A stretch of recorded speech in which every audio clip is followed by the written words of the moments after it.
Good morning, Soraya. Hey, How are you doing today? I'm doing all right. How about you? I'm doing well. We're getting towards the end of the year here. You Uh, know what I need for the end of the year? what's Because that? this year has been a weird year. It has been. I say let's ruin. Let's ruin the year. Ruin my favorites. What? You're Think talking ready? about Chris Cacavas' new Hell album, yeah, aren't I'm you? talking about Chris Cacavas. 3 releases in 2020. For those of you who say 2020 has been the worst, peh. It's been an interesting year. Yes, yes. We've had interesting musical performances in unusual delivery systems, but we've also had pretty cool music be released. And Yes. Chris Cacavas, who likes to say that he doesn't do much, 3 releases in 1 year. You Who is? pointed that out the other day, and I still can't believe it. Who does he think he is? The Monkees? Like who releases 3 albums in a year? Who do you think he is? Zeppelin? Right. Come on. Yes, yeah. So this is good for us. Oh, hell yeah. Yeah. Great for us, but also great for fans of good music and Chris Cacavas fans. So Yes. today's guest, if you haven't figured it out, is Chris Cacavas talking about his latest release. Chris Cacavas ruins your favorites. Yeah, we got to find out about this title, don't we? So let's get started. Hi, this is Soraya. And this is Jeff. Our podcast is called Paisley Stage Raspberry and Rhyme. A podcast where the two of us play music that we like and share anecdotes and background about the tunes. We hope you'll join our conversation. And without further ado, a groovear. Let's get groovy.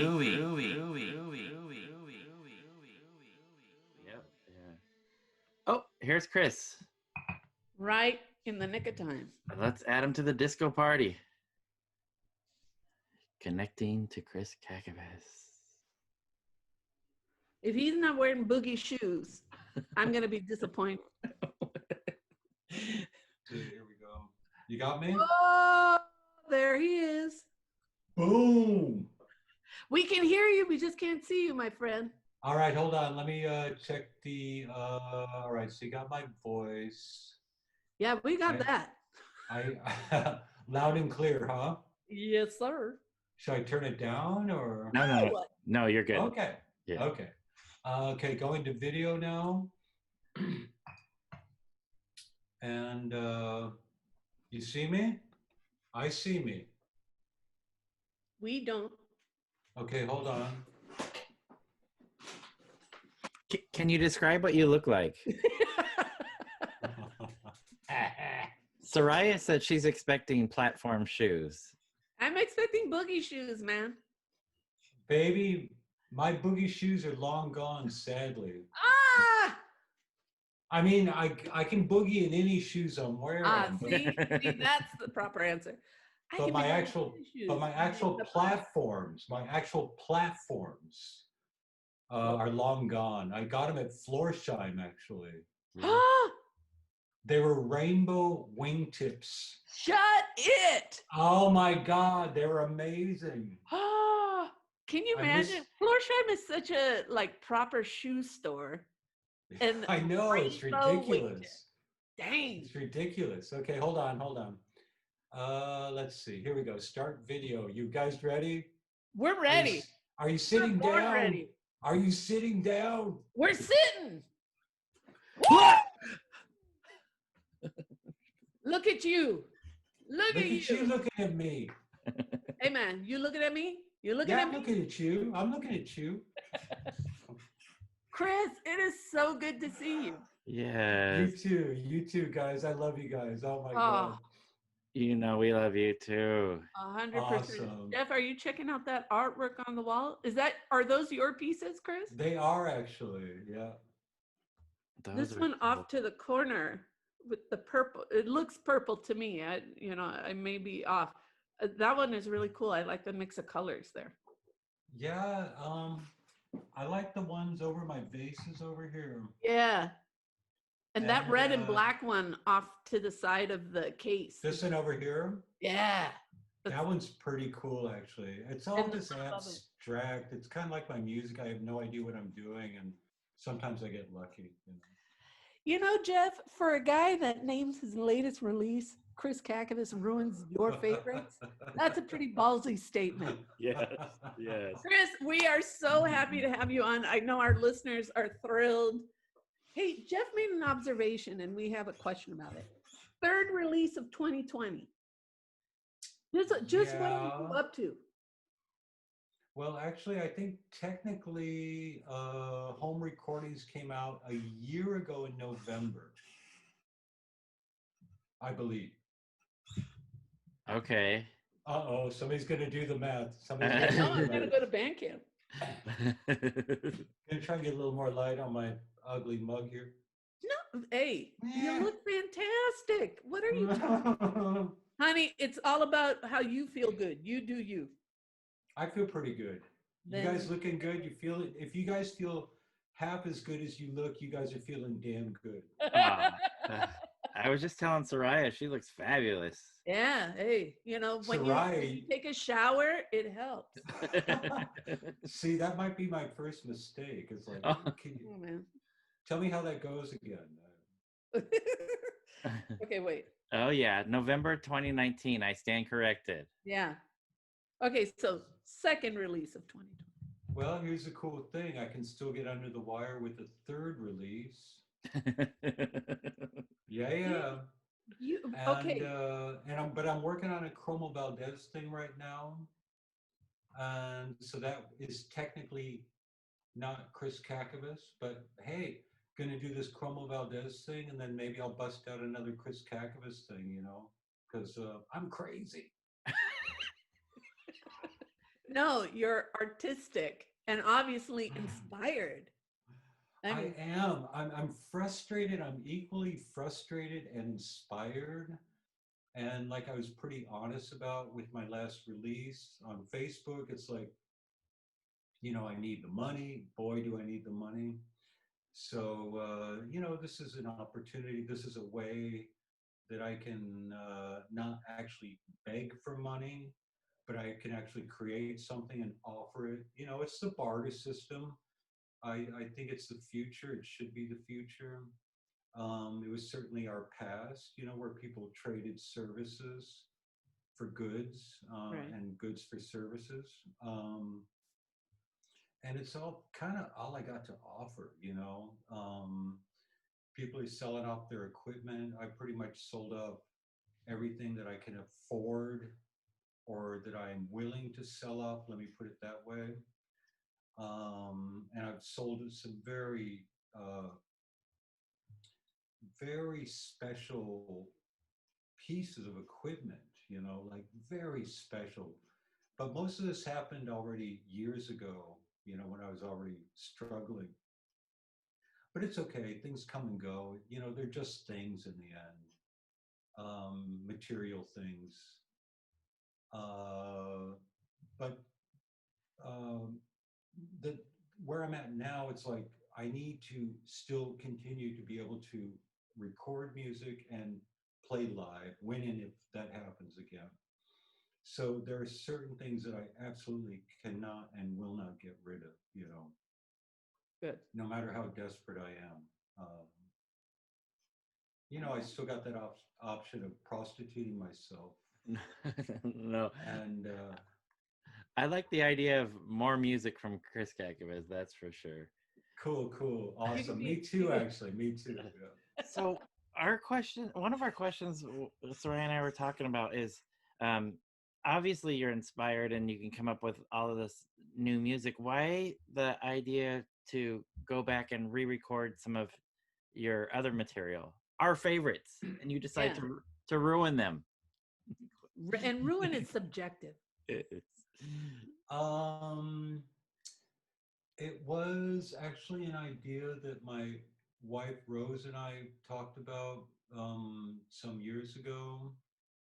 For me to do piano, just voice and piano renditions of some of my songs.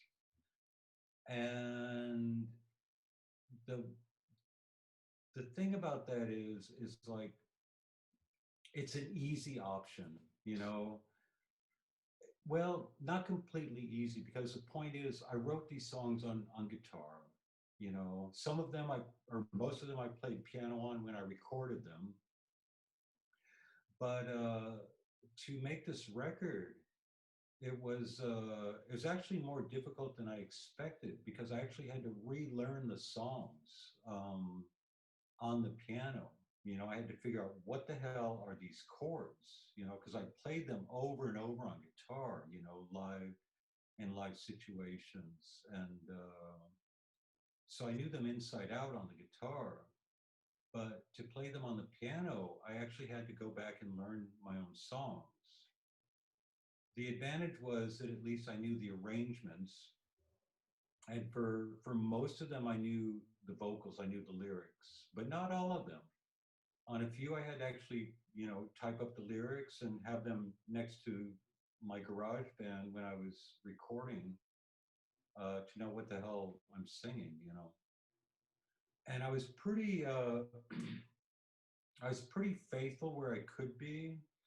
I always went with the original tempo. I tapped it in so I knew exactly what the tempo of the original was. For most of them, I kept the original key that it was in. But a few I had to change. I had to lower the key because I can't sing that high anymore. See cigarettes and or whatever. Just age, you know. You Yeah. know, my balls finally dropped, and I just can't sing as high as you know. You know, I didn't have a lot of options there. It's like I could have gone full castrato, you know what I mean? But I'm like, nope, nope. No. Thank you. Exactly, exactly. Yeah, that's a Cheers, that's by a the way. salud, salud, salud. Salud, salud. Hey. Oh wait, how do you say it in German? Prost. Prost. Prost. Prost.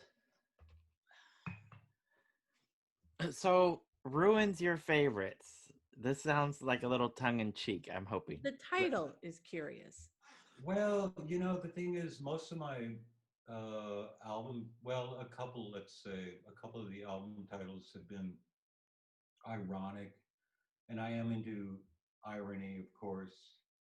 Um, you know, the best example is the record Good Times, you know, because it's certainly not about, you know, it's not like, it ain't a feel good record, let's put it that way. Noted. So I don't know what else we got. Self-taught, yeah, that's not quite as obviously ironic. My first thought, my voice sounds weird. Is it okay? Is this working for you guys? It sounds good to me. Okay. Um, my first thought for a title for this record was actually Switched on Cacavas. Like switched on Bach, right? Yeah. Which my dad turned me on to that record. I actually have two copies still on vinyl. I don't think I have the original one from back in the day, but my dad turned me onto that record and it blew my mind. But that record is so holy for me. Okay, that's one aspect that why I didn't go with that, and the other is that record, although she now she was interpreting classical music with no vocals. It was completely created with synthesizers, which my record is not. So I couldn't, I didn't feel like I could justify calling it Switched on Cacavas. Although there might be a Switched on Cacavas in my future, but only if I can figure out how to do everything just with computers or synthesizers, you know? Right. So then I don't know where this came from. Oh, okay, right. So I'll tell you where the title came from. So what became clear to me as I started doing this, initially I did want to do the voice and piano thing. But when I start recording, I always need a beat because I need the tempo, right? As I mentioned earlier. I want to really lock it into the original tempo that was for some reason important to me. And once I get a beat, then it takes it already into another direction. You know, it takes it into Chromo Valdez land. So, and I decided, you know what? I'm going to take that freedom and I'm going to mix it up and I'm going to let these two alter egos, they're both alter egos. Do either of us exist? I don't fucking know. And, and, and honestly, this is the closest I think that Chromo and Chris have ever worked together. And I'm pretty happy with the results. Yeah, I'm very happy with the results. My biggest regret about this recording, which I probably shouldn't divulge, but you know, this is just the way I am. When it came time to sing, I was at the tail end of like a 2-week cold. So my voice on some of the tracks, in my opinion, is just trash. I squeaked them out. I squeaked out those high notes, and I'm trying to sing like 3-part harmonies and stuff. In the end, I'm content. I'll say it that way. I'm content, and it was a really fun process. It was a little bit experimental, and the whole process of relearning the songs on piano was also really fun and challenging. Yeah, so that's kind of how that came about. Right. So ruins your favorites. As I realized where this record is going, it was clear to me that fans of my music, how I recorded those songs at that time, would maybe not right away dig this. You know what I mean? They'd be like, "What the fuck?" With electronic drum beats and synthesizers. I knew it could be off-putting, but I was okay with it. I was committed to what I was doing, but I kind of wanted to warn the listeners, which is why I ended up with the title "Ruins Your Favorites." Yeah, he gave us a definite heads up. Chris, one of the more interesting comments, or I think one of the things that caught me off guard was you were announcing this online, and then there came this sudden announcement on Facebook. Hey, I told you I'd have it done by this date. It's not going to get done. It's going to wait. And then, people were saying, and then Steve Wynn replies, you know what? Just get it done and put it out there. And so I was fully expecting a little lag. And then the next announcement I get is that it's out. So is it that Steve gave you that last push, or did you finally just say, you know what, I'm okay with what's here? Well, Soraya, I was close enough that, okay, let me put it this way.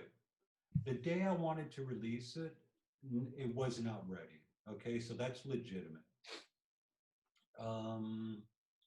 But I only needed that much more time to finish it. And I had two options: release it as soon as it's ready, or wait till the next Bandcamp Free Friday thing. Right. And when Steve wrote that, then I was right. I was like, you know what? Yeah, let's do it. So I spent the next day or the next 40, I think it was like 24 hours.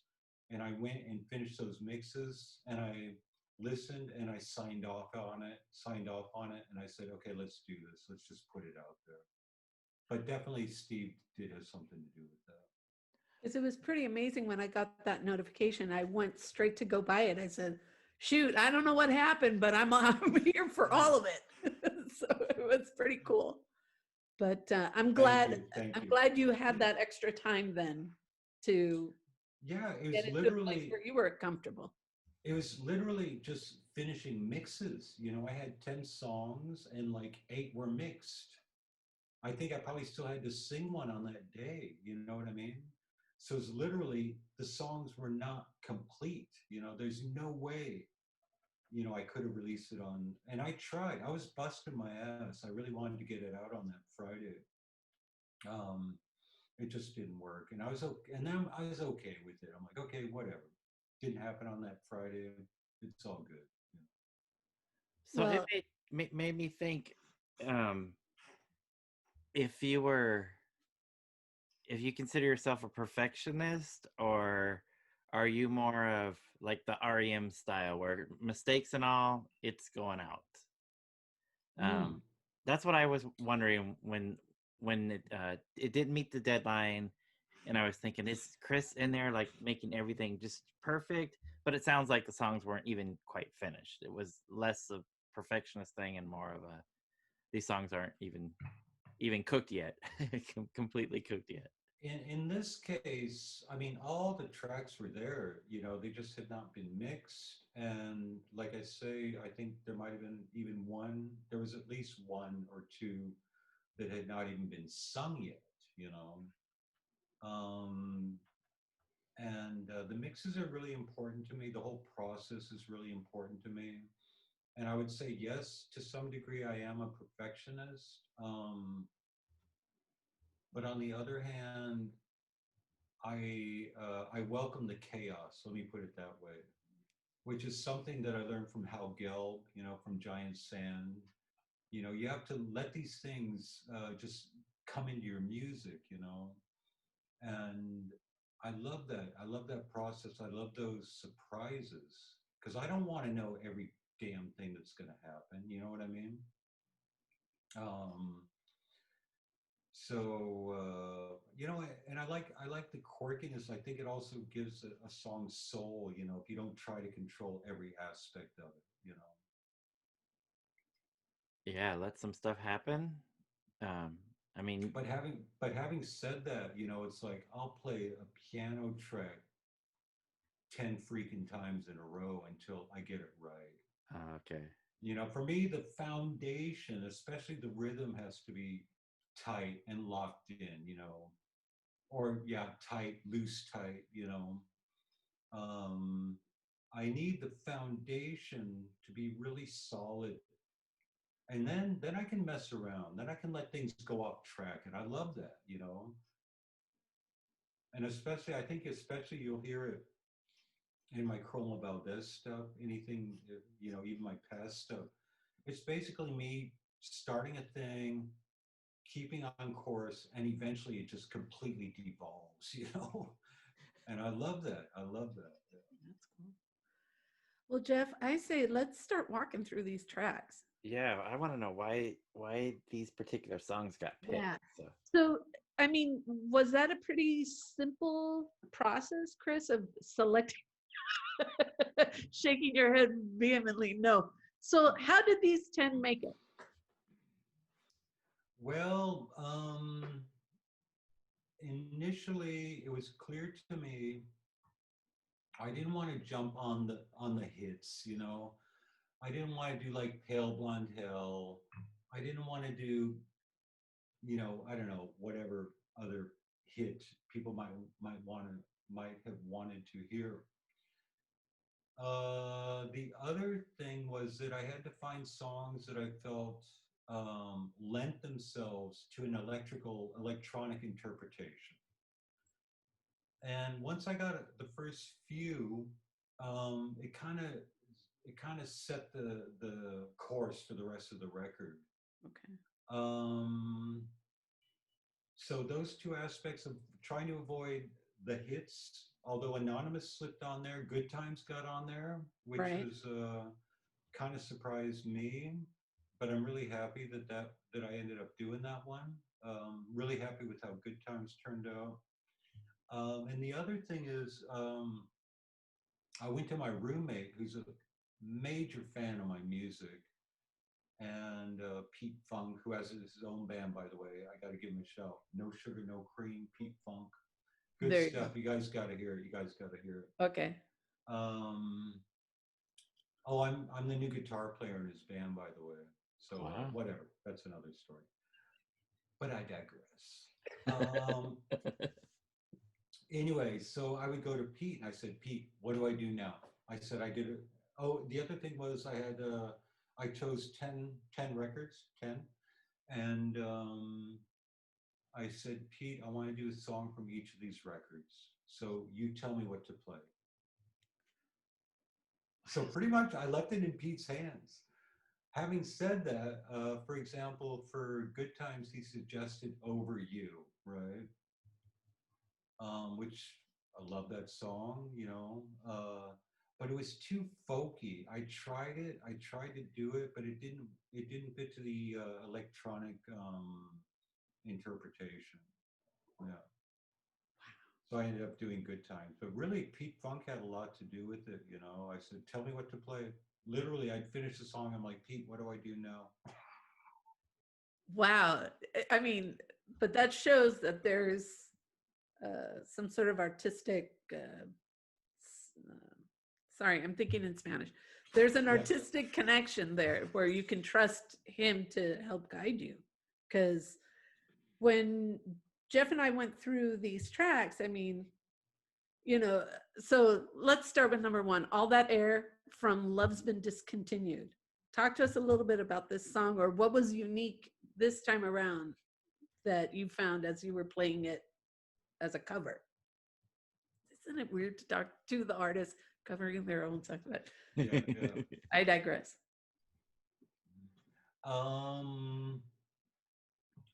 That song, again, I basically just started with the tempo, and then I had to find a beat. And I found that beat, which was kind of almost silly, with the boom, ah, boom, ah, and I'm like, this is ridiculous. But I'm like, I'll use it.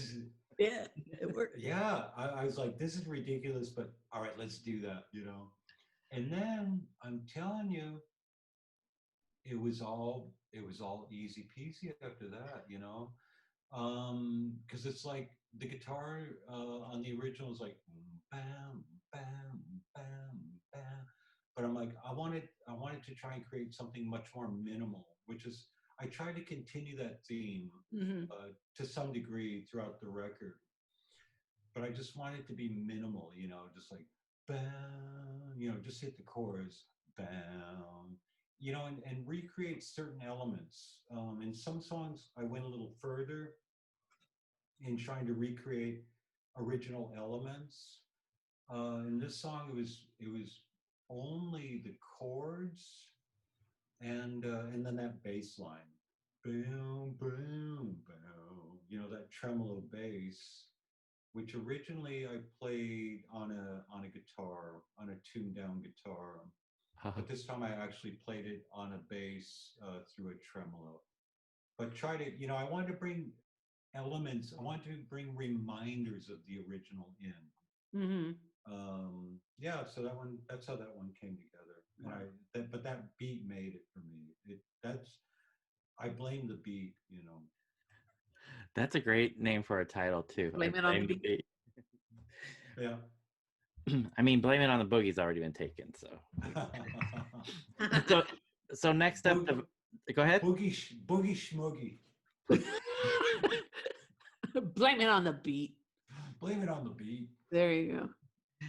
All right, so that's All That Air. Next up, Divining Rod from New Improved Pain, which came out in 1995 on Normal, right. And that one, originally, there's a lot of electric guitar, right? And then, so generally, this album is you're going from more acoustic instruments or your more normal rock instruments, acoustic guitars, electric guitars, live drums, and now you're going more to this electronic feel. Was this one also chosen by your roommate, Divining Rod? Actually not. Let me think what he chose from this record. So New Improved Pain. Yeah. Oh, I can't remember what he chose.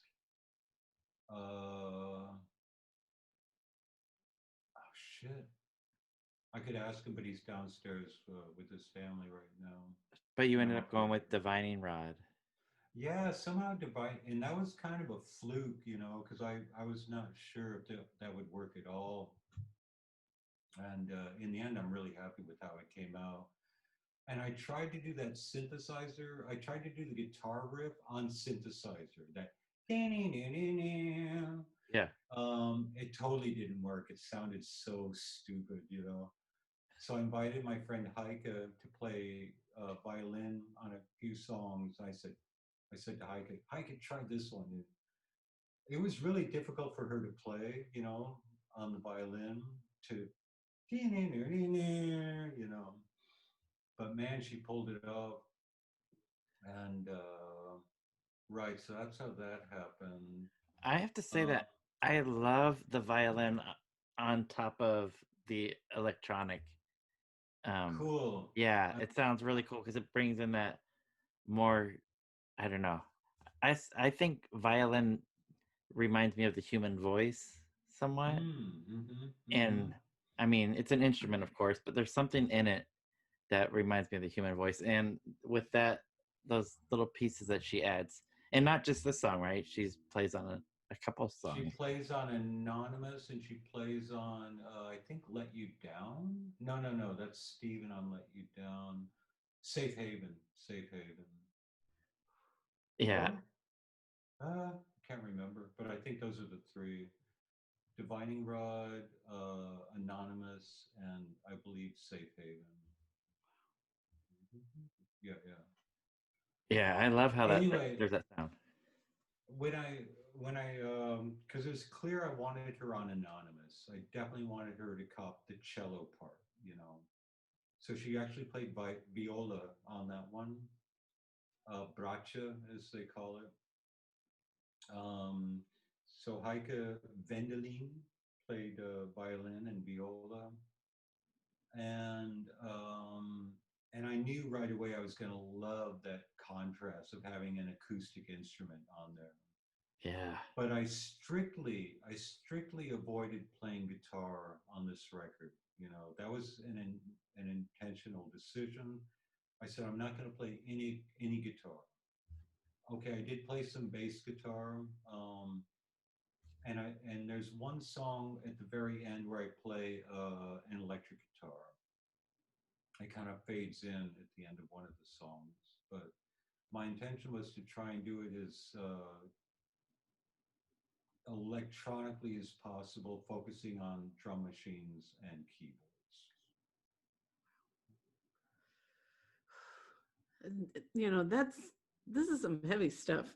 I mean, it's interesting to hear the process, because then, look at the next track, Split a Man in Two, from Mm. Self-Taught, released in 2004. Talk to us a little bit about how this cover evolved. I knew before we started this interview that I should have listened to these tracks, which I did not. Which I Don't did worry not. about it. Um, but I'll tell you this much: that song easily lent itself to interpretation, very easily, because it's so repetitive. You know what I mean? It's just like do do do do do do do do do do. It easily lent itself to this interpretation, and that was one that I slid right into. Um, I had there are a couple elements from the original that I left out, like Jason's guitar, where he played a really cool riff on the original. I don't know. I ended up leaving that out. The whole time I was thinking, should I try and recreate this? But I left it out in the end. And then there's also a recurring loop thing that happens in that song in the original. And those I just kind of, at that point I was a little more, I think, confident in what I was doing, not really still knowing what I was doing. But I'm like, you know what? I'm just gonna go full on with new interpretations. Um, the voice and the chords are still there, the tempo's there. I think that's enough that people will get the idea that this is this song. so you said that this one lent itself easily to this new interpretation. Were there any songs on the album that made it, that were difficult to transition from the previously recorded versions? Well, as you remind me which songs I played, I can tell you Okay. yes. there, there was All right. Well, let's go So, on to Anonymous right. then. So that was song 2. That was song. Okay. Yep. Anonymous is a very good example. Yes, this is a challenge. This is a challenge. Um, I thought it was going to be a bigger challenge because I'm trying to, get the guitar part, but there's a lot of guitar stuff going on the original. And I was like, I had to pick the prominent guitar melodies and ideas that I thought were essential to this cover. So I stuck with what did I even play? I think I played the do do do do. Is this stupid to like hum the parts during the No. podcast? No. So it's like exactly. I didn't even play the do do do do, which is an essential part. So I just played the bow bow do do do do do do bow do do do do do. And then Heike, I think I wanted her to play the da da da da. Did that even happen? See, I can't remember. Wait, so was it an artistic choice to change that phrasing? Well, the thing is, it's like there were 2 guitar parts. There's the acoustic. Hold up.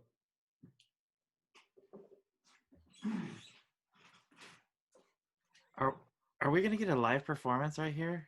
We're gonna get a little do do do do do. Yes. Oh, You've Okay, made hold on. Jeff's I don't have day. my. Okay, yes. I'll put my headphones on.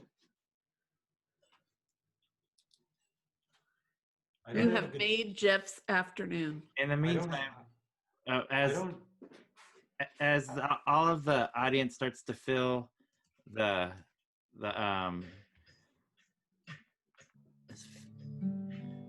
we got some background music here while we're filling up the venue here.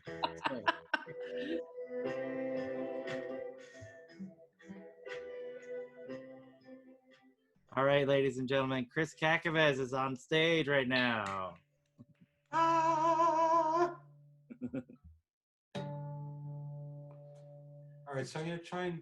I don't have a guitar pick, but I have this little plastic coin that you put into the shopping cart, Oh. and it's good enough for me. All right. So anyway, so as I played this on the record and live, I played.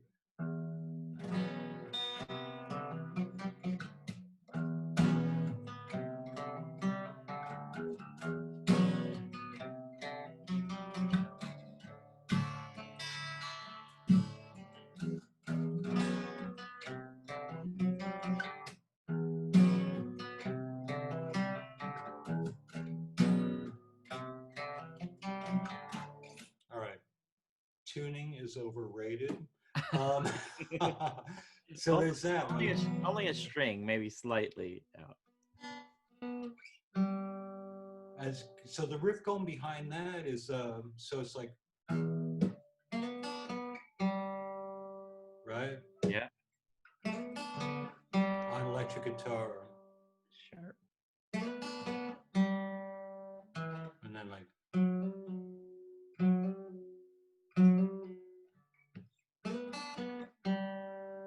da. All right. So yeah, so I think that's That is sharp. Don't put that thing too far away. yeah. And keep your pick. Keep the shopping cart pick. I mean, normally I have like picks laying all over the freaking room. I can't. There's not one in sight. But you know what? If it works, it works. Here, That I got one for you. Can you? it's a little far. All right, Chris. So Right. So that's anonymous. Yeah. So that one actually it was really fun to find those the voicings on the piano. That was really fun, but man, it was challenging to play. Oh my god, because it's like my hands I couldn't get it into the muscle memory of my hands. Mm. So there were a lot of retakes on that until I actually got a smooth track. And that was absolutely the foundation for that song. So I spent quite some time getting that basic piano track. Thank you so much for including that track in this, because for me, this is probably my favorite Chris Cacavas song, the original and the Wow. reinterpretation. This reinterpretation is probably my favorite on Ruins Your Favorite. So I know Cool. you mentioned that you were a little bit leery about having the more popular songs, the hits, as you will, but thank you so much for including this one on here. My pleasure. Thank you, Jeffrey. Cool. I made one person happy. Yay. Okay, let's talk about Good Times then. Track 5. Right. You've already talked about it a little bit, but anything else that you want to kind of highlight from this song or the process of this song coming together? If we're gonna Yeah. talk hits. Well, Good Times is challenging because that's kind of a jam song. You know, there's a lot of like guitar jam-a-rama there. And and I was always with those jam songs, I was a little bit more tentative because I knew I couldn't just grab a guitar because I told myself no guitars. And but to recreate like that, those jamming moments with the synthesizer, with like a 1970s synthesizer, was actually really fun to try. And I think on Good Times, that was one of those songs where on the remix where everything was in place, and it didn't have that vibe. It didn't quite have that vibe. And then I just laid down this whacked out, overdriven synthesizer thing, and it brought it all together for me, you know, because then it kind of brought in some of that electric guitar vibe that I was missing. And that was really fun. And it was, I've been recording enough like electronic music that it's not like a huge surprise when something like that happens, but sometimes I forget to do it. You know, it's like let's just go crazy. Let's just dive in, crank up the overdrive and just blast out this track, and find the vibe, find that groove, that freedom, that unrestricted freedom of just kind of jamming like you're jamming with friends, you know what I mean? And it's difficult because, I'm not my own best friend. So I'm like, oh, I got to play with this jerk. And so I gotta so play with this. anyway, so oh great, I gotta play with this guy again.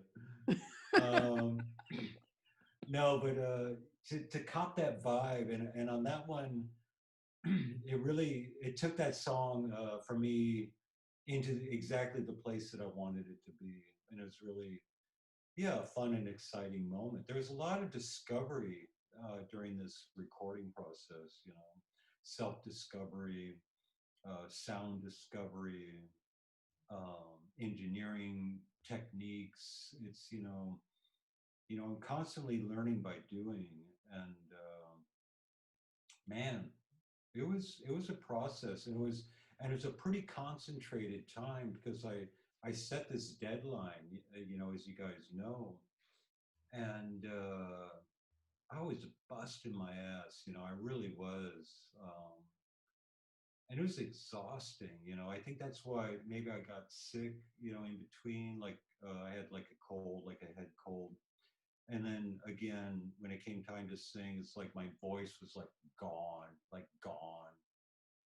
And I'm like, oh man, like now it's like I'm like, I don't have time for this. I don't have time to be sick. Pretty much, yeah.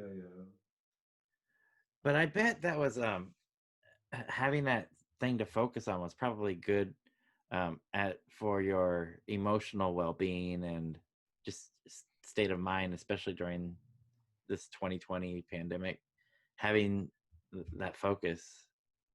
Yeah, absolutely. It's kind of twofold, though, I have to say. Um, you said a positive thing, and of course, I'm gonna, take it into the gutter. Um, it's twofold, or it's a double-edged sword, or whatever metaphor it is. Because honestly, at this point, I don't know if there's a future in live music. I don't know. I know everybody's going to say, oh, yes, we'll get back to this. Oh, yeah, they have a vaccine and blah, blah, blah. It's never going to be like it was before. It's never going to be like it was before. It's never going to be people standing shoulder to shoulder with strangers, not giving an FUCK. And will it be like that again? I don't know. Tell me it will be. I want to believe you, but I don't believe it right now. And I know it's a question of being patient, okay? And we will watch it pan out as long as we live, as old as we get. But what's going to happen? What's going to happen in 10 years? Are we still going to be wearing masks even if we get the vaccine? Do we still have to wear the mask? I don't know. My suspicion is that it's not going to be like we ever knew before. Not only, let's say, if there's any resemblance or semblance of normality, um, we can't be normal because we went through this. You know what I mean? And my level of paranoia is not that high. It isn't. I would go into a room with people. Once somebody, let's say the officials say, "Okay, we can do this again now." But I feel a little bit like scarred, already, like from the experience, or from the lack of experience. Let's put it that way. And also, if I start to imagine a concert where groups are going to be able to stand within this square because they all come from the same household, so you have a bunch, now the audience is standing, everybody 2 meters apart from each other in their own little squares where they can stand. What? That is not rock and roll. That is not rock and roll. And if this is the future of rock and roll, then so be it. But it's depressing to me. But if this is the only thing that people in the future will know, then they'll be okay with it because this is how it goes. You know what I mean? Yeah. But I won't be okay with it. Even from the stage, I won't be okay with it. Yeah, I certainly personally think that there has to be some kind of change, permanent change as a result of this. But For better or worse? yeah, Question mark. yeah. So it'll probably be somewhere in between where we are now and where it was, I imagine. We'll see. We'll see what the future. I mean, but here's the thing.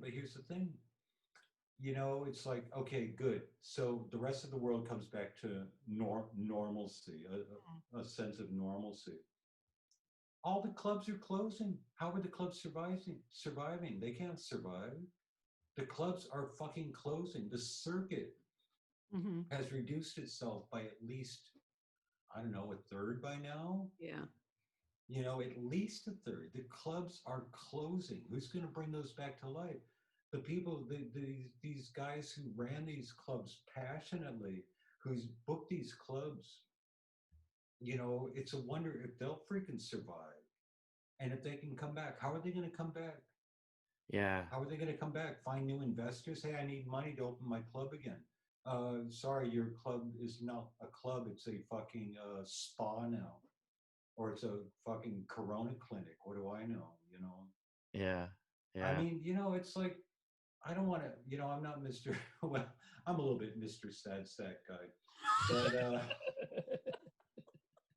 But it's like, what the fuck? I'm just trying to figure out what is the reality. Right. I just want to know the fucking facts, but they change every day. They change every day, and I follow the rules. I wear my mask when I go outside. Sometimes when I say that shit and I see myself, I look like Trump speaking like that. Because Trump's always angry. He's always angry.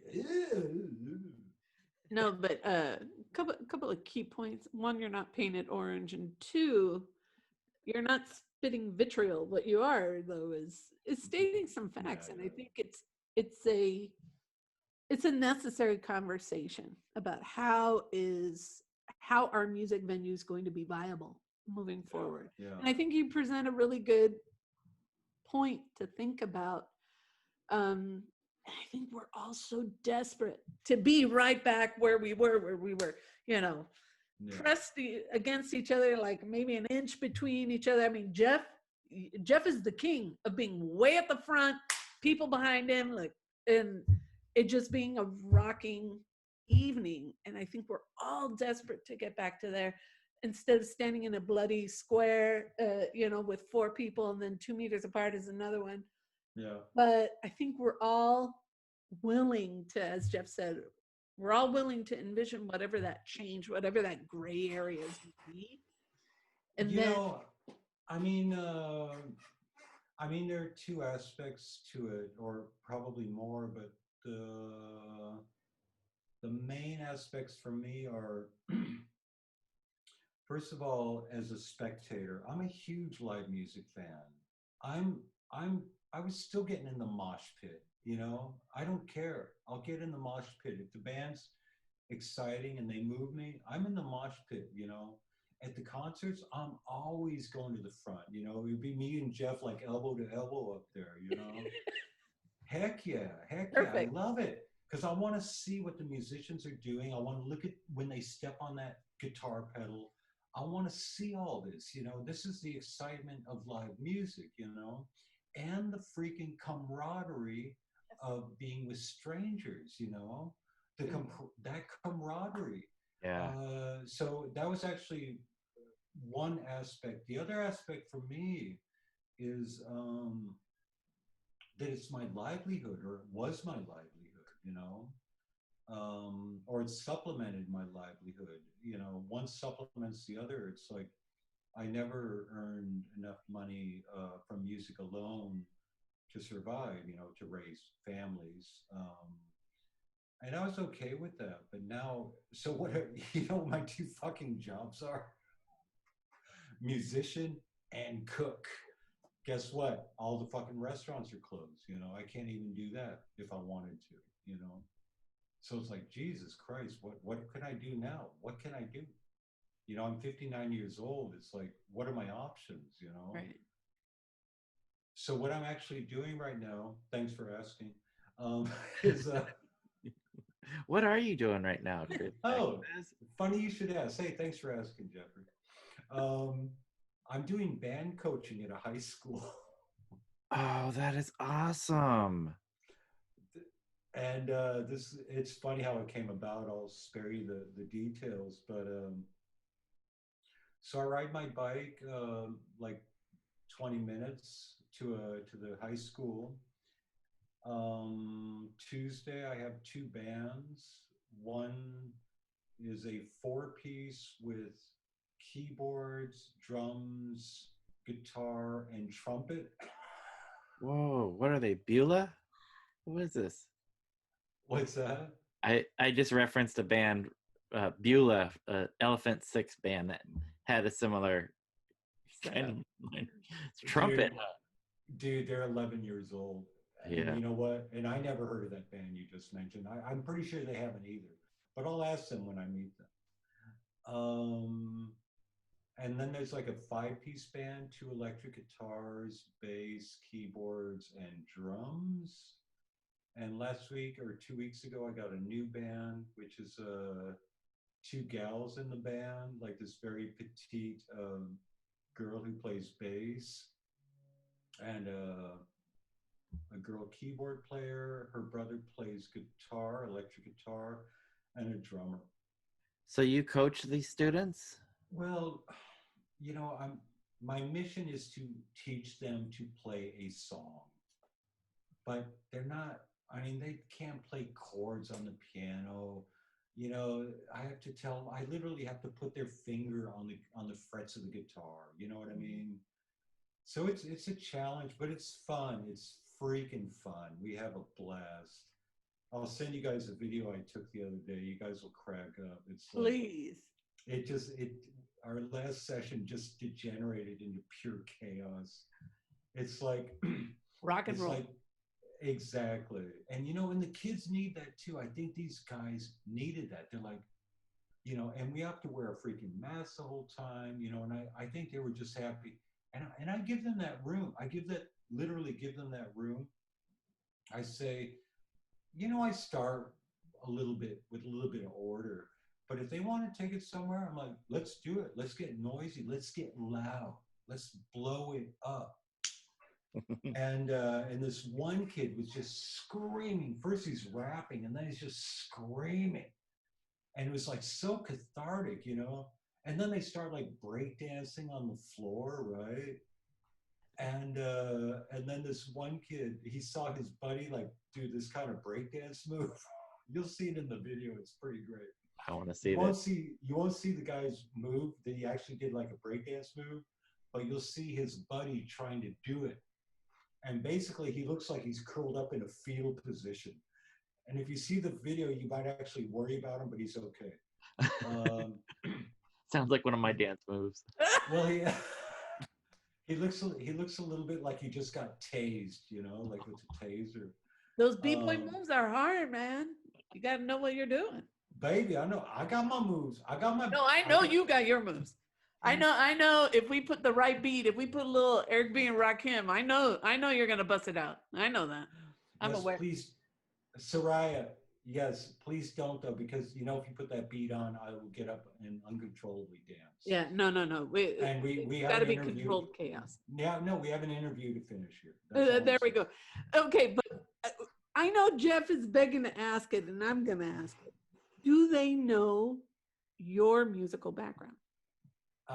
You know, when I met the first band, my boss came in and he said something funny because I replaced another guy who just kind of lost his mind to COVID, and he's like, I need a new guy.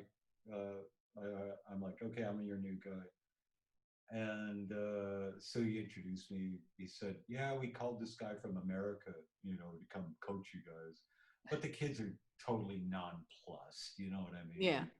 And it's okay. You know, I'm not gonna, you know. No, but they don't give a hoo-ha, you know. no, but I think it would if I were in a band and they bring a guy and they said, this guy's released records, that would catch my attention.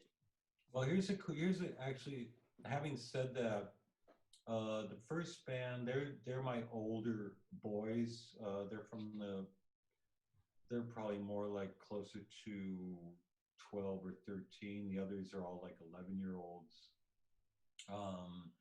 And after a couple times we met, the keyboard player said, yeah, I found you on the internet, you know, hey, cool, you know, I saw what you did there and blah, blah, blah. That was pretty sweet. Because the first time I met the keyboard player, who's kind of like the band leader, the name of their band is Big Boom, by the way, Big Boom. Big Boom. Yeah, and so Julian, the keyboard player, he's kind of like the spokesman for the group, you know. He's like, yeah, we need your number. We're going to put you in our WhatsApp group. I'm like, okay. Uh-huh. And so then he got my name, and then he Googled my name, and that's how he found out. That's pretty dope, though. It was pretty sweet, pretty sweet. Pretty dope. My first band is still probably my favorite, but the other two have they got some potential too. So, so with the first band, I want to do, probably going to work up the Eminem song. You got to lose yourself in the music the moment you own it. You got to never let it go. You only got one chance to not miss it. Okay. Is this the one where does Julian, was he the guy that was screaming? No. That's a different band? That's my second band. That's my 5-piece, and that's the drummer, who's actually a pretty good rapper. So he's rapping it. He's rapping in German. I made the mistake of bringing in a microphone, and they just went nuts. They went nuts. So he started out rapping, and at one point, he just screamed. It sounded like The Fall. It sounded like The Fall on, I don't know, on helium. That You is know, because they have those little voices. You know, so it's kind of like The Fall. Extremely chaotic. It was amazing. I loved it. So for that band, I want to do "I'm Not Your Stepping Stone." Nice. 4 chords, easy, just trying to keep it simple. yeah. But then the guitar player told me, you know, he's like, no, I want to do our own. I want to write an original. We need to do our own song, you know. I'm like, cool, I could do that. We can do that too. We can write our own song, you know. We don't have to play somebody else's song. So that's my second band. The third band, who are pretty young and, you know, not so talented. The guitar player is good, drummer's good. I'm thinking about Louie Louie. Oh, That's a good starting point. I think so, you know. And I told the kids, I said, you know, I said, kids, kids. I know you listen to more modern music. I do too, but I'm telling you, these songs are more complicated to learn. So there's some great older tunes that are easier to learn. And I played them from my phone. I put in the PA and played it for them. Entschuldigung. And when they heard, like when the band heard "I'm Not Your Stepping Stone," they were totally impressed. They're like, this is a cool song, you know.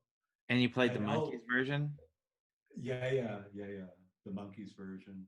And that's why I brought the mic in, because I'm like, nobody's singing, so I'm like, I gotta sing. Exactly. So I started singing. Famous last words. Give me that mic. It was hysterical. It was I'm ready to hysterical. step and step. Pretty much. Oh, I was getting into it. It's cathartic for me too, you know. I don't get a lot of live music action these days. So But see, Jeff, how cool is that? it's pretty cool. You know, it pays $20 an hour, so hold on. So now I'm up to okay, hold on. Now I have 3 classes, so I'm earning potentially 240 euros a month. Yeah. Hey, man. That's my entire fucking income. I'm so fucking broke. It's crazy. It's But ridiculous. On top of that, you're probably making a huge impact on these kids' lives that who knows where that influence can go, right? I mean, not just on them, but anybody that they have an influence on. So there's that too. But I hope I mean, so. I not to hope downplay so. the need for the monetary. Yeah. I mean, No. I mean, that's a real thing. So yeah. That's cool. You know, sorry, I'm always trying to pick up from the gutter and just try to give my little Jeffrey. sorry. Jeffrey. Yeah, you should apologize for that. No. Dude, no. Thank you, really. No. Yeah, it's okay. You know, it's good for me,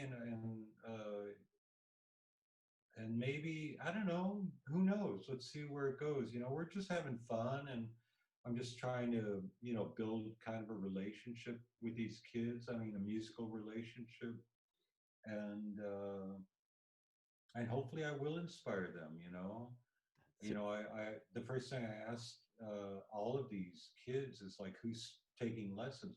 Well, I took lessons, but I'm not taking lessons anymore. I said, well, if you want to get better at your instrument, keep taking lessons, you know. And if you're not going to take lessons, practice every day. Yeah. If you really want to learn this instrument, that's the only way it's going to work. And some are clearly inspired and motivated, others less so, you know. So I try to find a balance, you know, between in each band. Okay, let's see what we can do. Yeah. That's cool. All right. So we took a detour here. Back to Okay. Ruin's your favorites. Can we talk about the stage? So in my mind, I always have to have a side A and a side B. So this is going to be side 2 in my mind. It's an even split, 5 songs, 5 Yeah. songs. So Well, the that was stage, Jeffrey, that was my intention. ah, yeah, that would be cool. So the original was on Love's Been Rediscontinued from your 2013 record on Cactus Head Records. How was this doing a reinterpretation for the stage? Well, Did Pete suggest this one? no, I think this was my choice. It was a pretty clear choice, actually.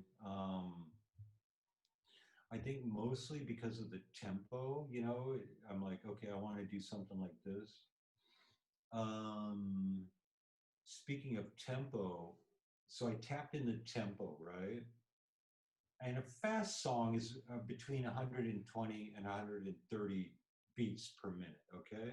That's already pretty fast, even for a rock song. And I tapped it and I'm like, that can't be right. That can't be right. 142 beats per minute. What? 142. It's that fast? Dang. It is. It is. It doesn't, it's kind of deceptive. It doesn't seem like it's that fast. What? 142. Count them, bro. Count them. I They're try- all there. All the beats are there. Count them. Okay. I'm Oh gonna shit. Oh shit. There I go. I sound like fucking Trump again. Recount. We need a recount. There's not 142. There's only 130. I demand a recount. There's 142.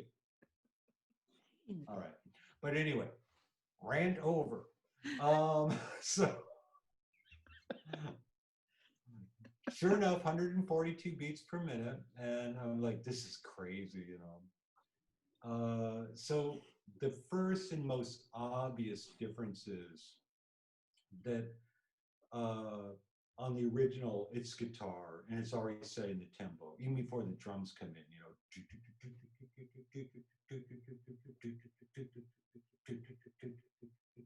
Genau. So you want.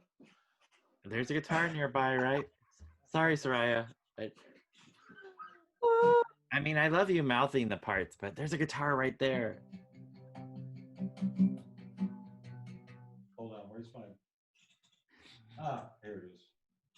Grocery store coin.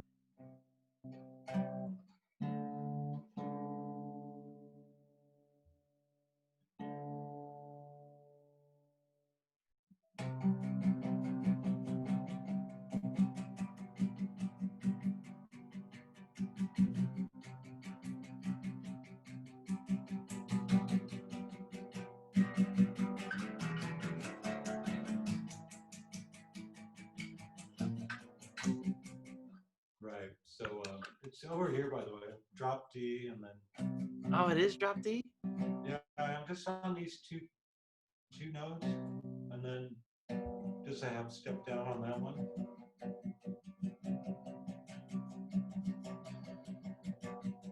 And it goes down here.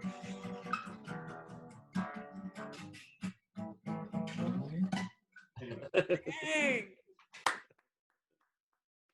I retract my previous statement, Jeff. Yes, you were right to point out the guitar was right there. Sorry. Right. So anyway, and then once I had that crazy ass tempo, and I had the beat, I got the beat because it always starts with the beat. And I thought to myself, you know what? I'm gonna take this somewhere else. Blame it on the beat. And I played that piano from the beginning to that beat, but I wanted to make it really floaty and not have a tempo, But it's in tempo. It is. Even the piano from the very beginning is in tempo. But I wanted to make it really floaty, and I almost wanted to do the whole song like that. But then towards the end, I thought, you know what, we're going to bring the drums in, and that's what happened. Nice. Nice. Very well executed. Cheers, yeah. And then that's followed by a track from Neil from 2002, Safe Haven, which you've also mentioned a little bit. Was Safe Haven a song that was easy to lay that kind of deconstructed minimalist foundation for? Yeah, definitely. That one really worked out. That was very easy, actually. Um, because the main riff is anyway on the keyboards, you know, do do do do do do do do do. So I knew that was going to be pretty easy, and indeed it was. Um, and that's a song that features Haley O'Malley.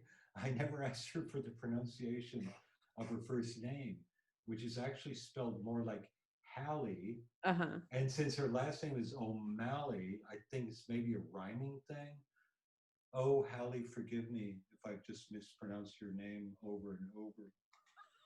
Maybe it's Haley O'Malley. I don't know. I don't know. This is embarrassing, but it's okay. I embarrassed myself on the last podcast.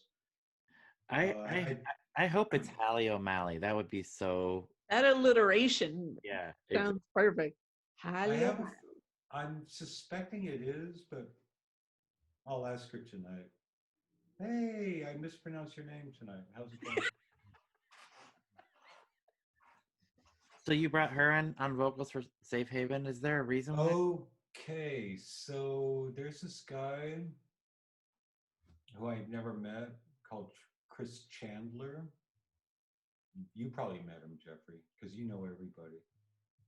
Anyway, he reached out to me and he's like, "Hey, I'm doing a cover. I'm doing a record of covers. I'm going to cover the Velvet Underground, uh, Banana record. Does that have a name? It's called the I think Banana it Record, isn't it right? just called Velvet Velvet Underground Underground. and Thank you. Nico Right? and Nico, Yeah, I think you're right. Yeah. something like that. Yeah. He's like, I'm going to cover every song on this record in order of appearance. I'm like, cool. He's like, do you want to play on it? Steve Wynn's going to play on it. I'm like, oh, great. If Steve Wynn plays on it, then I guess I got to play on it too. Great. I had other things planned this week, but fine, I'll play on your goddamn record. Uh, If you force me to, okay. no. Seems to be a very cool guy who I've never met. And yeah, he started sending me tracks, and I started playing on them. And then he sent me one, and I can't remember which one, that Hallie sang on. And he told me a little bit about Hallie. And he's like, yeah. And then he sent me a link. He's like, she did this cover of Jason Molina, Farewell Transmission. I posted it back in the day, some weeks ago. So she does a mind-blowing version of Jason Molina's Farewell Transmission, right? From Songs Ohio. Do you guys know it? No, I Oh don't. my God. The original's amazing, and her interpretation is like spot on. Wow. Like she sings it almost exactly like he sings it. And I was blown away. And her version of this song she did on the Velvet Underground record is also amazing. And I reached out to her. I said, girl, I love your singing. And for some reason, I thought, you know what? I wanted to sing Safe Haven. So she did. She sang it twice. I had both her vocals in there. And then I sang harmony to her vocal. Wow. And yeah, so that's kind of how that came about, just this weird sort of internet connection thing. Yeah. Cool. That is. Yeah. So Let You Down is next from one of my favorite of your records, Yeah. Hell Bound Hell, from the 1994 record on Normal. And I'm wondering, you mentioned earlier that most of these are in the original key, and now I'm trying to think which one isn't. Um,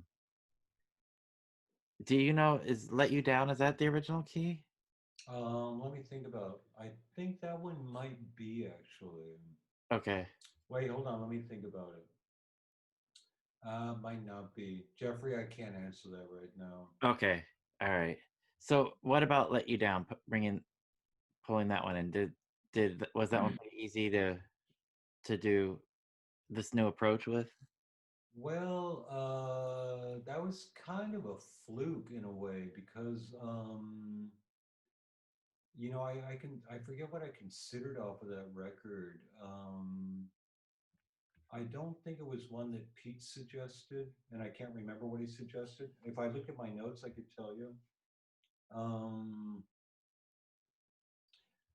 that was a little, yeah. I don't know how I came to that one. I don't think it was Pete. But when I started doing it, I realized this is perfect for this electronic interpretation. Yeah. Um, what I like about it, what I like about the original, and what I like about the electronic version, and I think maybe this is why it works well, is there's spaciousness in this song. You know, it's basically just like boom, tie my own shoelaces. You know, and I think that's kind of why it worked. Oh, and this is one of my favorite beats on the record. And that beat, it might be a little over the top for some people, but I freaking fell in love with that beat. And I probably should have let it come in and out, but I just fell in love with it. So I'm sorry, I just had to let it keep going. Yeah. Blame it on the You beat. know, There you go. again, I had to blame it on the beat, you know. Always. And speaking of beats, so most of the beats I was gonna ask. came from this little device What you called got in your the hand there? Korg Chaosillator, Look at that. and it's like $100 or $120. I don't know if you can get this version anymore. And you play it like on this little pad here, depending on what you want to do, you know. Okay. And there are hundreds of options, so it's like I'm turning it on. It's battery operated, which is also pretty cool, you know. Yeah. Runs on batteries. Unfortunately, you won't be able to hear it. Oh, unless hold on, I'm gonna try something crazy. It's made by Korg, huh? We got a little show and tell here, Soraya. So we get to see how these Fun, beats were. fun toys. Yeah, how these beats were originated. And it doesn't. Okay, hold on. I'm surprised at the size of it. I mean, that's like the size of a CD case, smaller Yeah, than the size of a CD. smaller than that. All right, let's see if this works.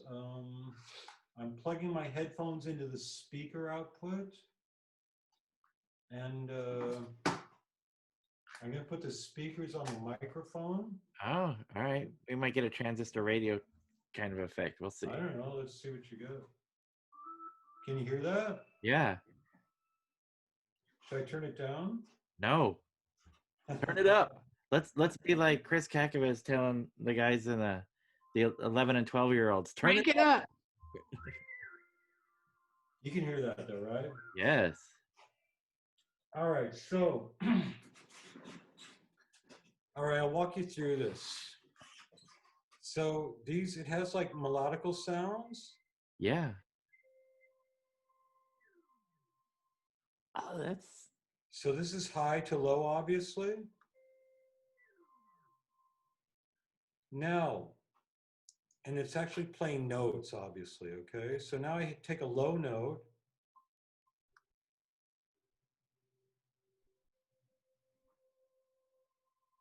So it's kind of a filter, right?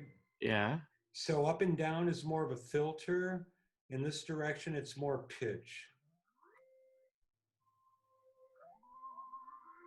oh whoa. Yeah. All right. Okay, now check this out. So here I can dial in the tempo. Yeah. So that's 120. It's backwards, but it's 120. Yeah, we see it. And now, so that's like one of the sounds. So now I'm going to go to beats, okay? Yeah. So we got.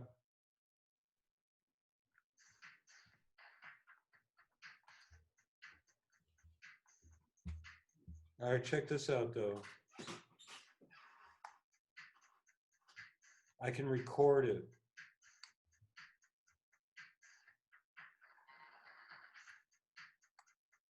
Now it's recorded. Okay. Ah, Now check it out. Hold on, I gotta stop the playing. Now I got another beat here, okay? all right. Same tempo.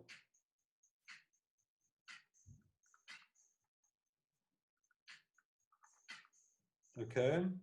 But the other one's still there because I recorded it, okay? Okay. But now I can add this one on top. Layering.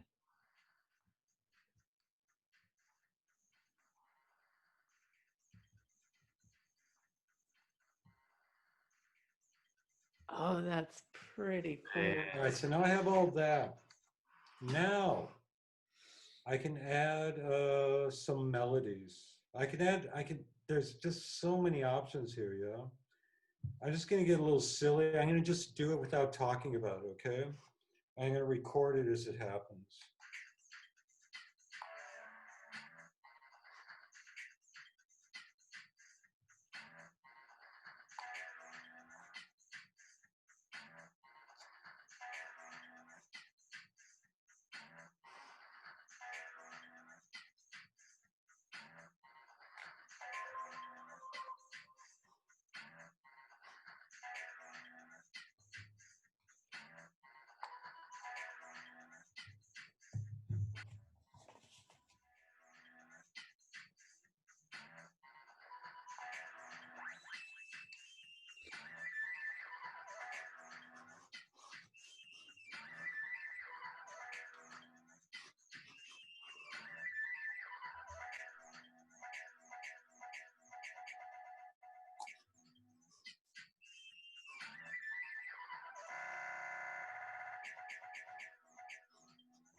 Yes.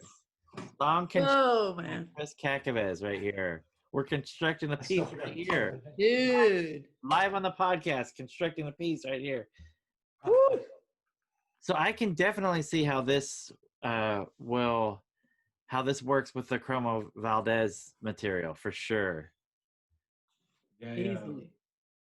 So that's where most of the beats came from, on Ruins Your Favorites. Yeah. That's cool. Thank you for sharing that. That's awesome. That is a really cool tool. Yeah, I haven't Oh seen my God, it's so much fun. But the thing is, it's like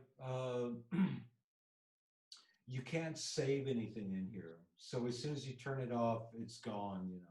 So you have to record it Exactly. onto an external device. Right? Oh, wow. Exactly. Yeah, I hope yeah. that if you're not sponsored by Korg yet, after the Korg executives see this episode, I hope and pray that you will get sponsored by Korg.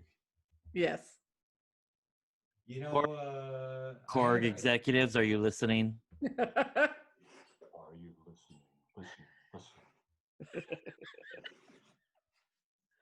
Anyway. No, if that's just a glimpse, a teeny tiny sliver of the process, I can't wait for this. This is really amazing. It And is. then I can't wait for Chromo Valdez to see what Chromo Valdez brings to the table. Yeah. I'm being really. I started something today that I'm really excited about, and we'll see where it goes. I love it. Yeah. Okay. Cool. Oh, all right. Last two tracks on the Okay. album. So Don't that's Think the- Twice from Yeah. Bumbling Home from the Start, released in 2002. Same question about this one. Was this a easy transition? This is a little challenging because it's such a rock song in a way for me. I think my favorite part about this recording is that I managed to cop the guitar solo, Okay. which is really essential, because Jesse Wilder played that very melodic guitar solo.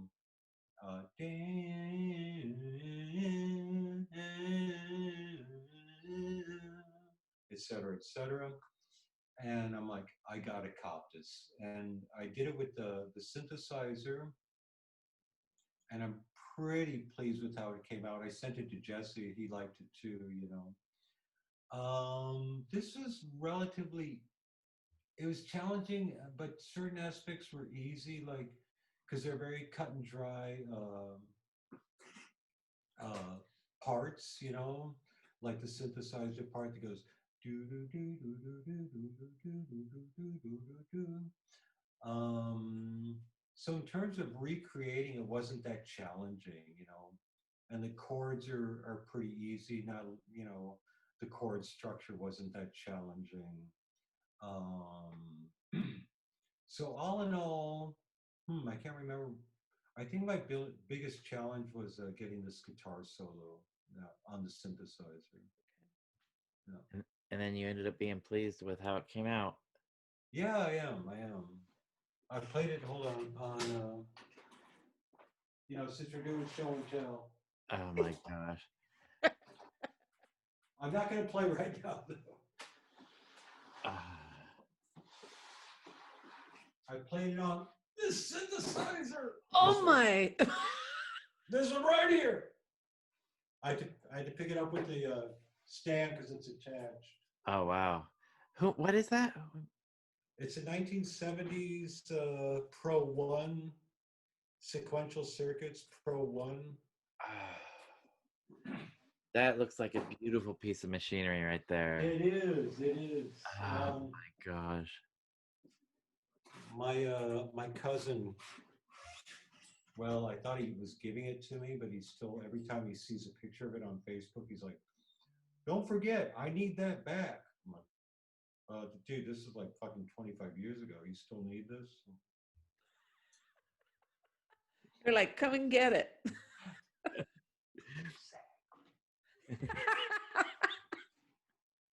All right. Because if you think I'm going to carry it. So the last song on the record, Honking at Demons, this is also on Neil, right? So you have 2 tracks from Neil? Wait a minute. Am I wrong? I hope you're mistaken. I think this was... I'm Googling. I thought I could be mistaken. No, it's on Dwarf Star. Okay. I win. You owe me, bro. You owe me.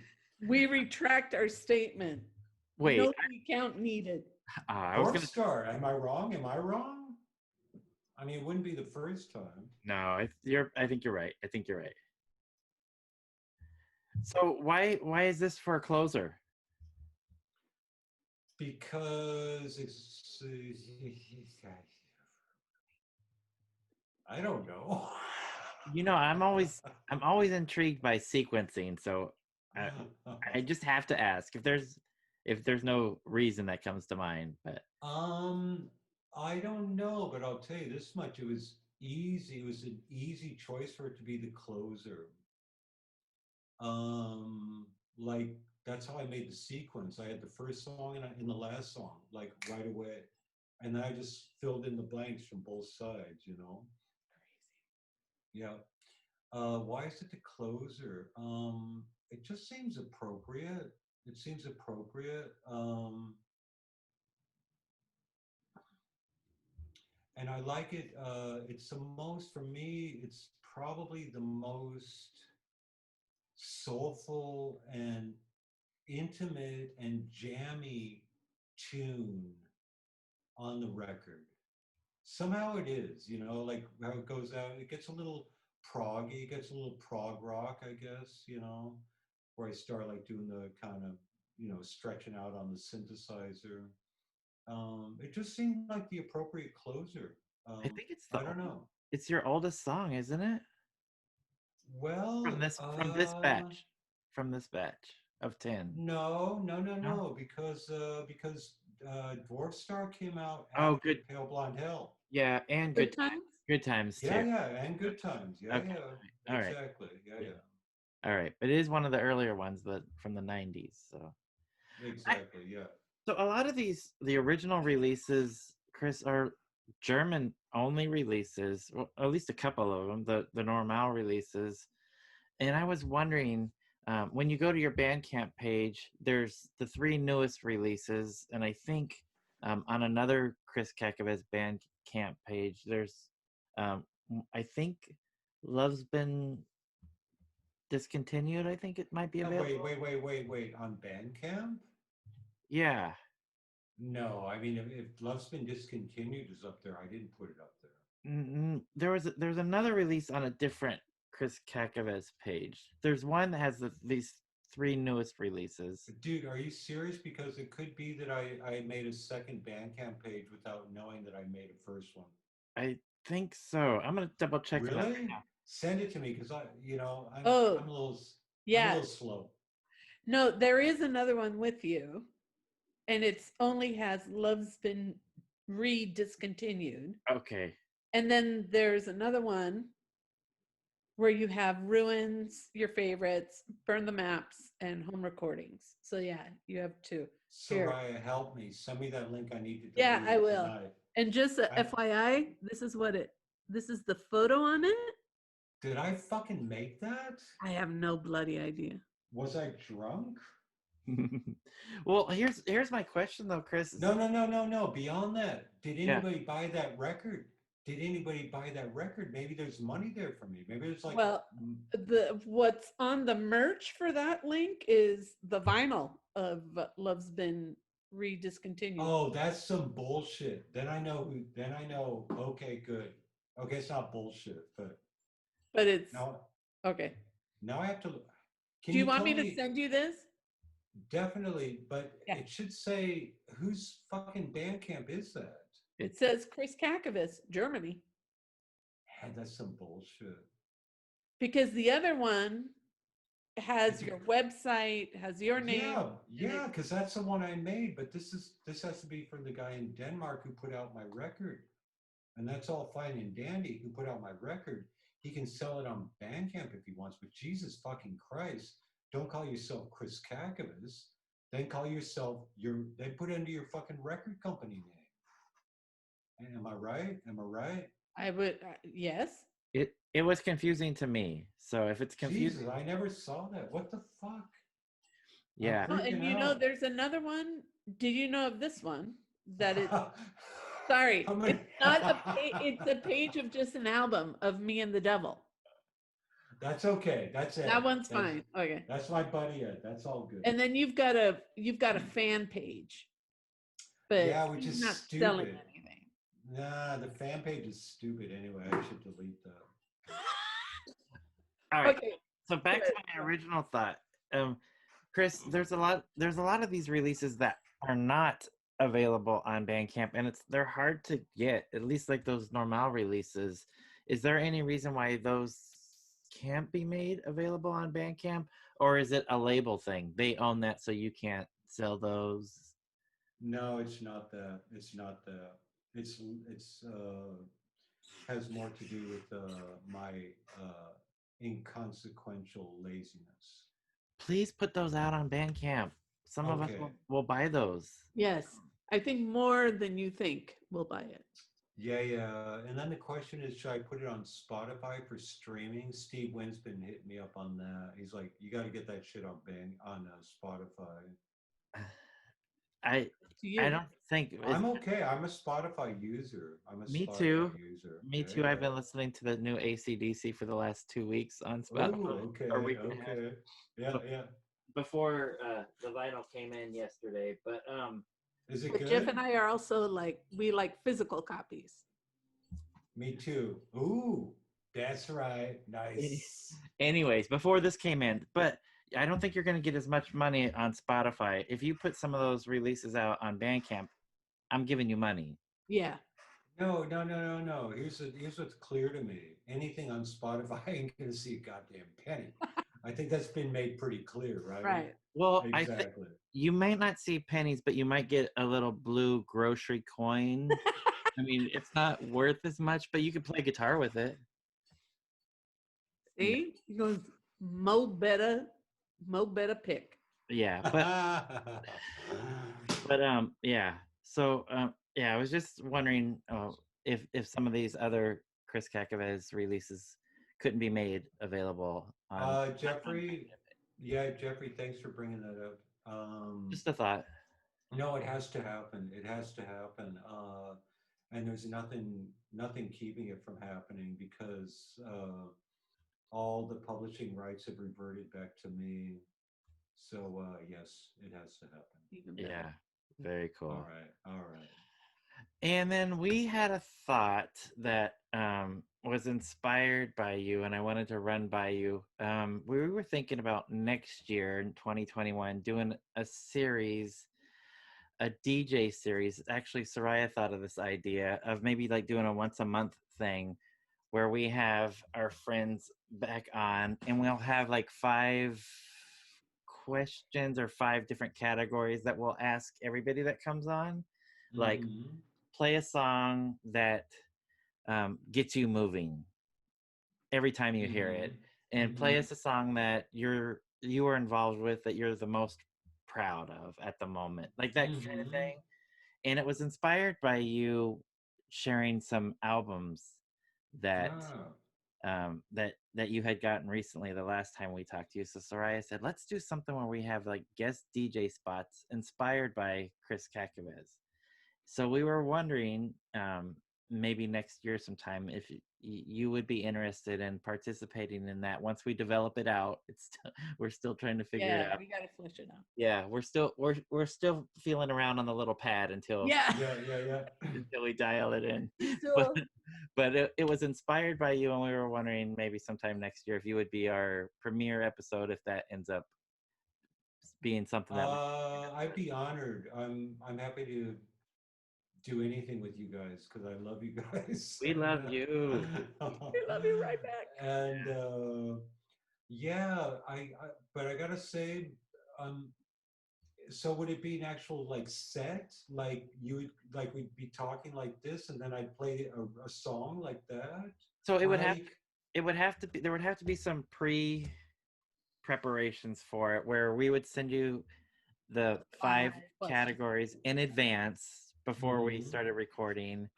You would pick them out in advance. We would probably have to do something where we have the tracks available to play somehow. So you would basically just pick them out, and I would be prepared in advance to play them. Or so would it be, is it a live, would you want to do a live thing? Or would you rather do like, or more like a podcast, like a pre-recorded thing? Ooh, a live thing would be fun. I didn't even live would be fun, but live would, but that would definitely involve completely different logistics, you know. Yeah. But what I wanted to say anyway about the concept, which I find cool, but depending on the question that you address to each record, you're going to get a very bizarre and eclectic cross section of music, you know. Yeah. For better or worse. And that's fine. That's you guys are open to that. You're cool with that. Yeah.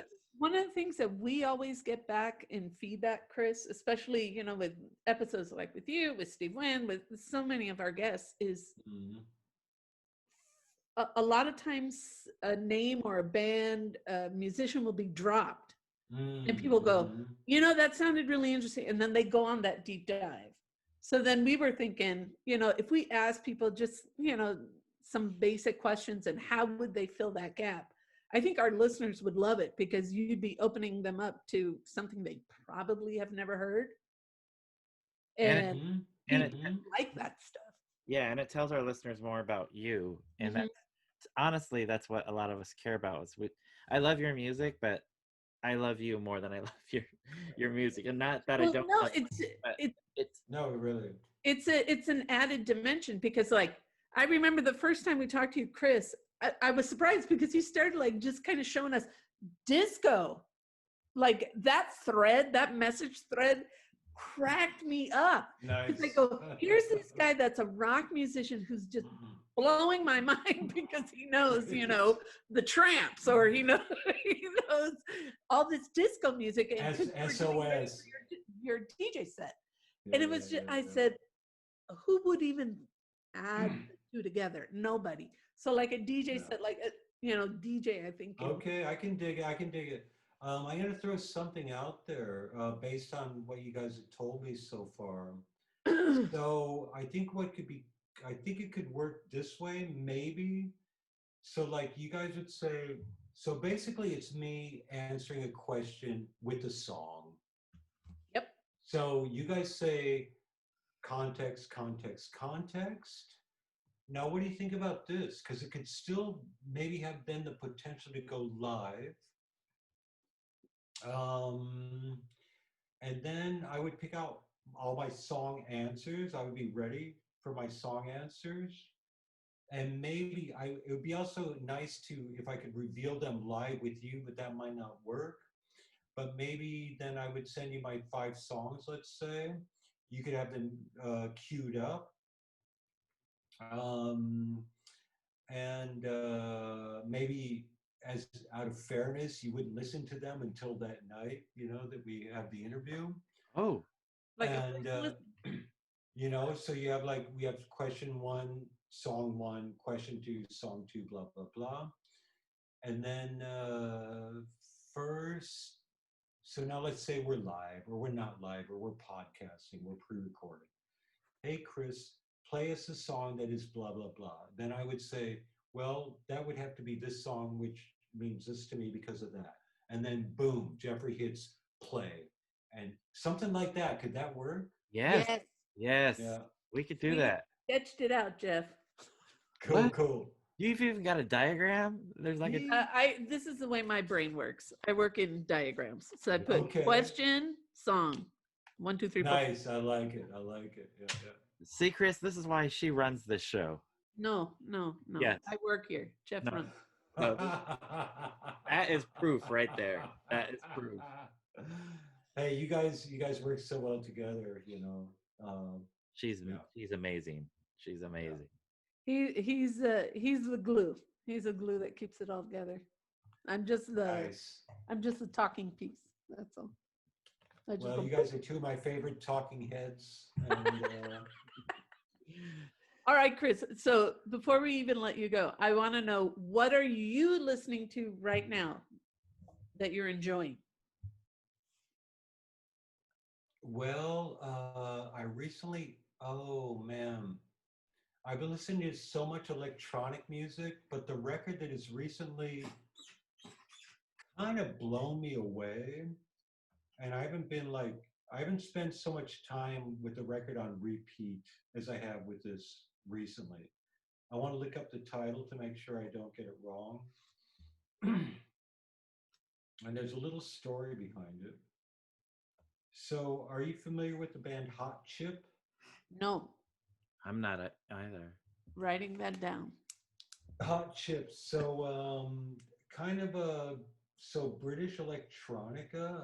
I don't know where the guy's from, but when Dream Syndicate played in, where the hell were we? Egerson. Oh, it's Steve Wynn and me, actually. It wasn't the Dream Syndicate. We played in Egerson, Norway at a festival. And, or was it fucking, oh, geez. Anyway, check this out. And I still can't figure out if it's a Hot Chip record or if it's a mixtape from Hot Chip, but it's such a beautiful listen. And the record is called Late Night Tales. Late Night Tales, Hot Chip. Hot Chip? Is that what you? Yeah, Hot Chip. Hot All right. Late Night Tale. Late Night Tales. Hot Chip. Yeah. All right. Telling you, Promo Valdez is getting ready. He's gonna blow our minds. Otherwise, I recently made a 70s mixtape playlist for my son. He's like, I want some 70s rock. Ooh. So the last song that I was playing was Rocky Mountain Way by Joe Walsh. Oh. Whoa! Yeah. See? I'm all over the map. I'm all over the map. But see, that's the cool thing, is like no musician, I think, is ever like just has tunnel vision. There's a lot of variety there. I should Which send is you the shit guys. that I like. I should send you guys this 70s playlist. I got a couple playlists, but this one's pretty good. It starts like this. Jeffrey, name this tune. Uh-oh.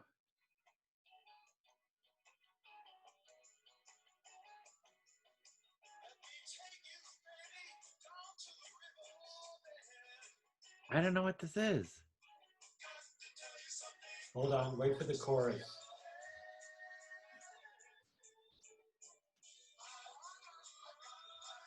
Uh,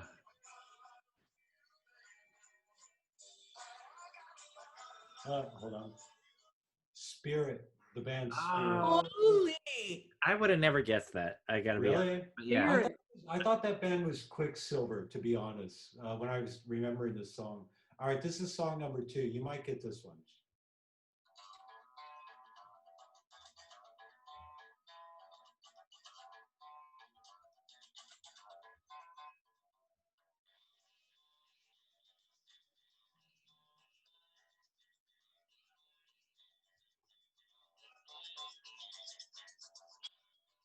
Oh.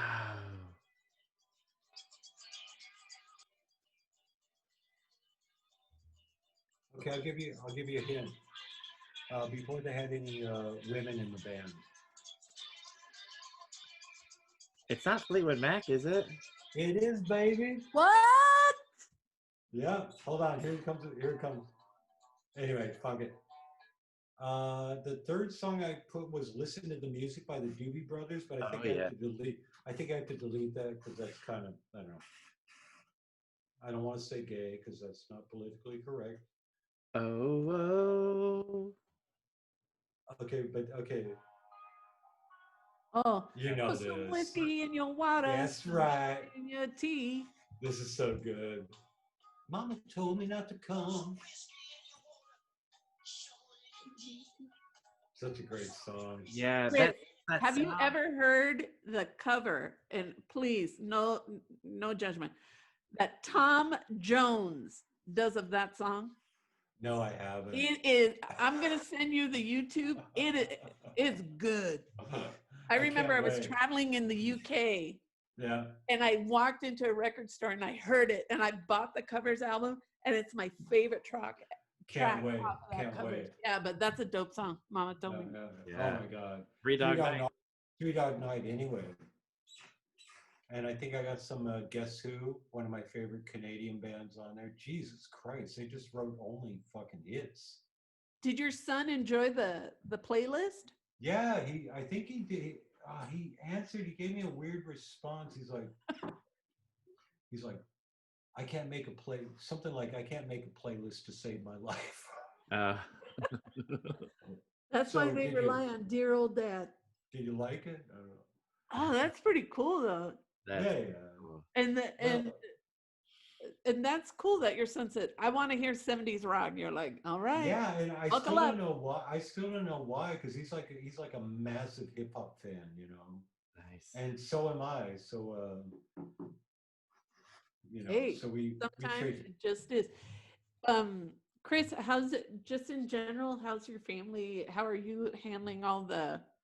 I mean, I know Europe is going through a second wave with the coronavirus. Yeah. Everyone okay? Everyone safe? Yeah.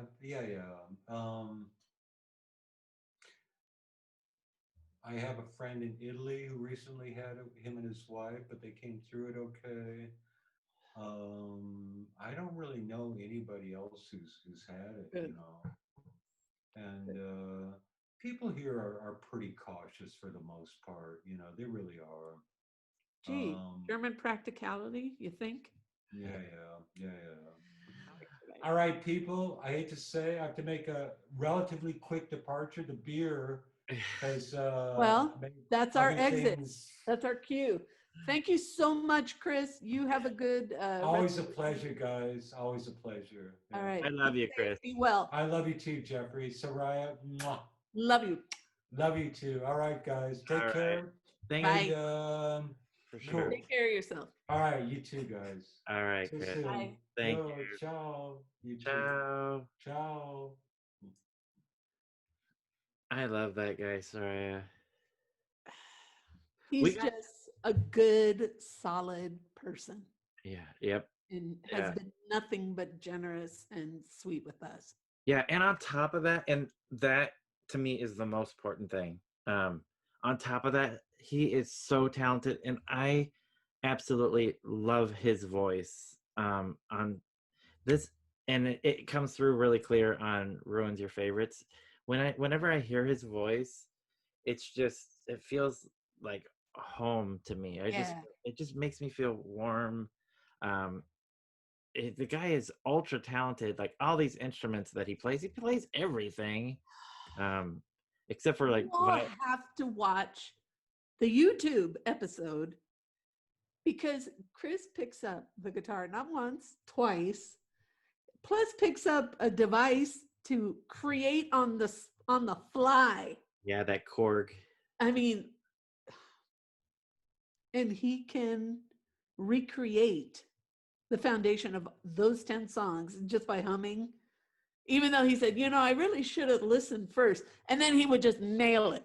Yeah, Ah, yeah, he's awesome. he's Yeah, just good people.